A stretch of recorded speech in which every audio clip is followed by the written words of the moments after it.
الحمد لله والصلاة والسلام على رسول الله وعلى آله وصحبه أجمعين. السلام عليكم ورحمة الله وبركاته. درida بين دونها دفتر من دروس اللغة العربية. دفتر لجنجين تين يعني اللغة العربية. عندنا درس من الدرس الثاني يعني لسون نمرو 2. متمني ديكو ان جانغينو ها درسere arandere do en gali petel mani lecture dede ha درسere arande man ben gali lecture 30 fois kam petel man e kar hakkunde je jangi to a jangaino banni bodo kawadu na sapa wala lecture a janga a jangita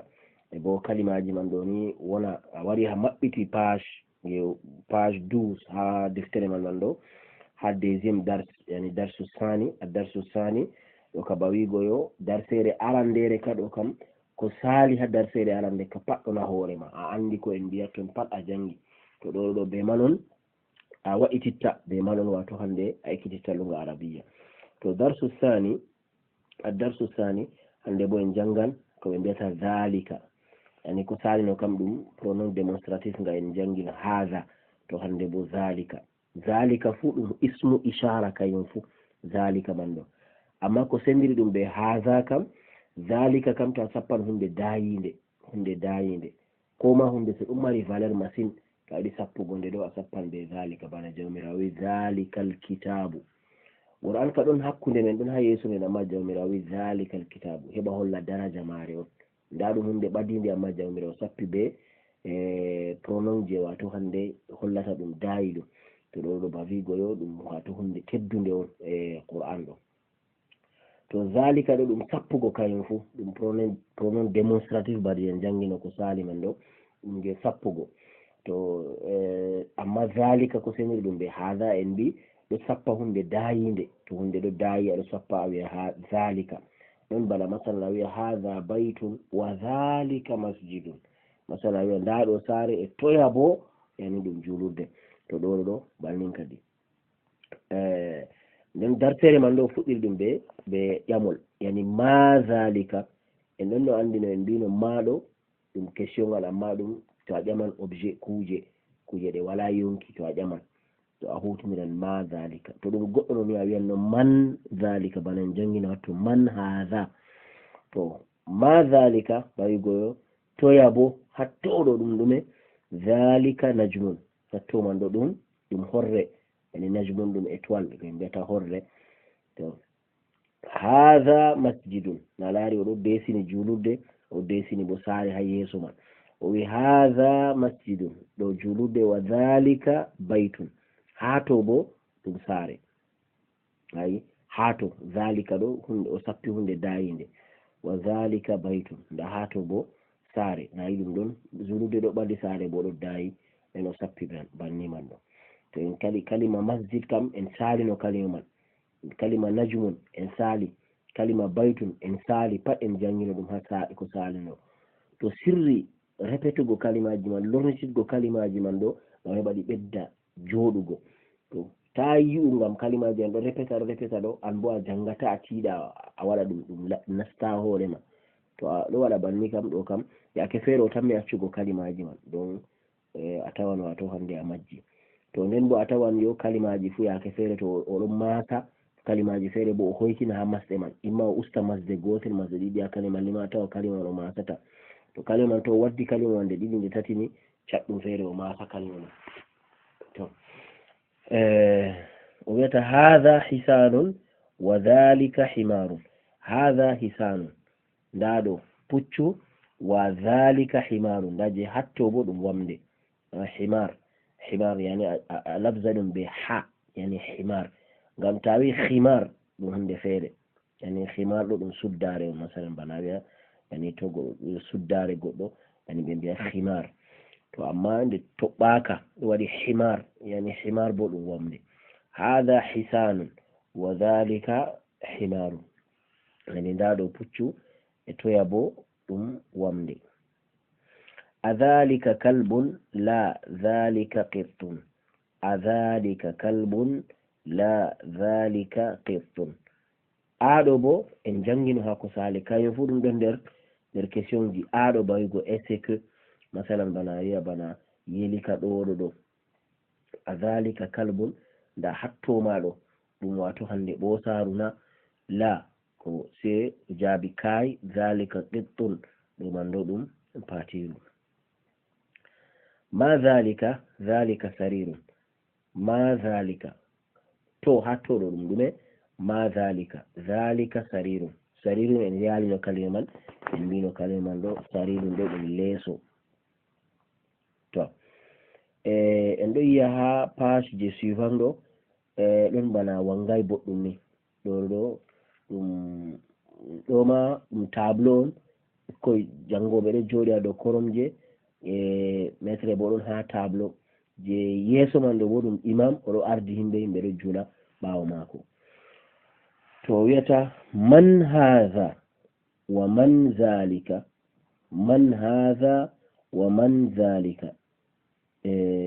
alama je ayi bana alama je ƴamol ɗo point bana en mbiyata point d'interrogation,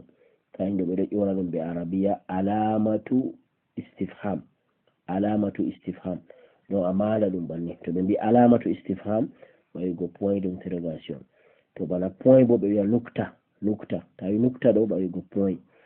to man hadha wa man zalika, man hadha ma ɓayugo ɗo moy, wa man zalika e toya bo moy, je hato ɗo bo moy. nayi o utilisai ma hadha be ma zalika ɗum o utilisi man nden ka ɗo ka ɗum himɓe on. man hadha wa man zalika, moy ɗo bo e hatto ɗo bo ɗum moy, sai o jaabi kadi hadha mudarrisun wa dhalika imamun, hadha nda ɗo mudarrisun janginowo, wa dhalika imamun hato ɗo bo ɗum imam yani ardiɗo ha julde. ma zalika to na yijita kam hoti ha objet ji ha kuje ɗe wala yonkigo. ma zalika ɗo ɗum ɗume en ɗo malino alamatu istifham, alamatu istifham ɗo en manda ɗum e repeta ɗum joɗa ho akki ha ngandi meɗen kay mon woni point d'interrogation. ma zalika ɗo ɗume, zalika hajarun, zalika hajarun ɗo ɗum kaye. to hayre yani to mbi hajar ɗum yani hayre wore min mbita hayre, amma tawi kaye kana e juɗ. hadha sukkarun wa dhalika labanun, hadha sukkarun wa dhalika labanun, hadha nda ɗo sukkarun ɗum sukkar bana no en ƴonirta, wa dhalika labanun nda hato bo ɗum kosam laban, yani araɓen ɗo ƴona laban yake feere a tawan ɓe ɗo wi'a halib pat ɗum kosam man, bana laban ɗum kosam man masalan. to amma halib ɗo ɓurna fu ɓiraɗam ɓe mbiyata halib. to tamrin kam mi tammini en yejjitai kalima tamrin ɗo, tamrin man nayi masaka tamrin yani mimel man ɗo windi ha les teɗo tamrin, kayen bo wato bawigo exercice man bo ko ɓe mari haje ɓe ma o wiyata iqra waktub, donc a jangita kalimaji man nden a winda.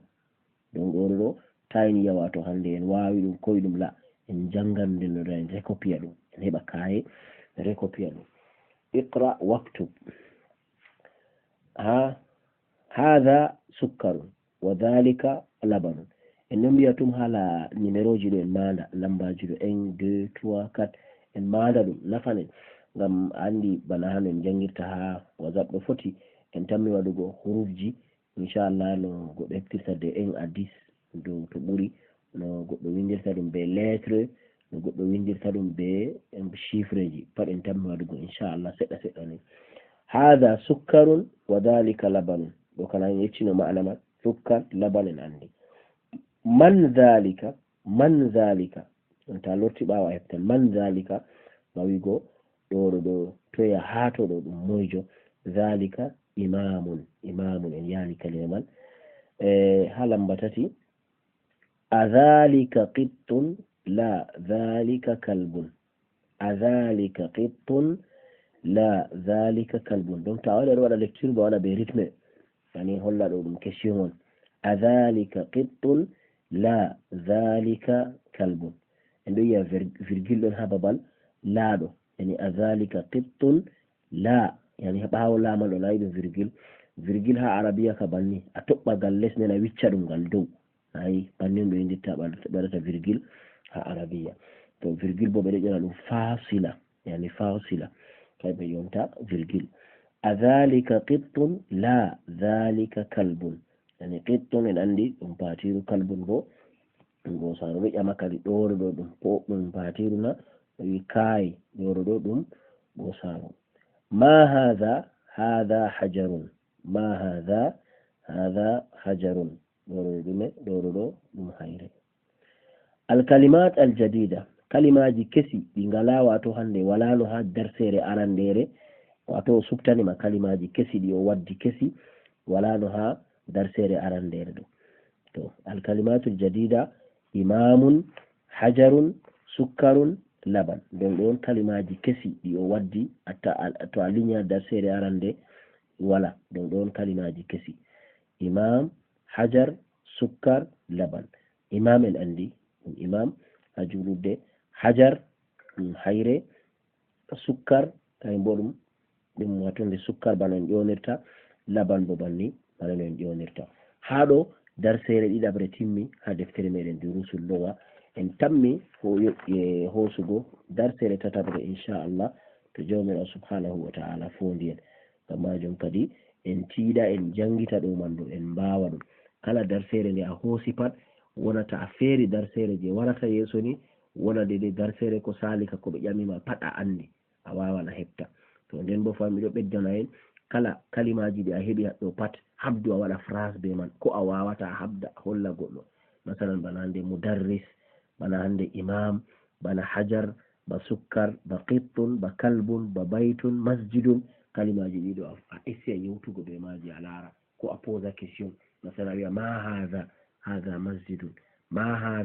hadha kalbun donc banni aɗo exercice aɗa waɗa exercice ji to ɗo to Allah cenɗo muyini a wawan bi idnillah jawmirawo subhanahu wa ta'ala famnen wassalamu aleykum wa rahmatullah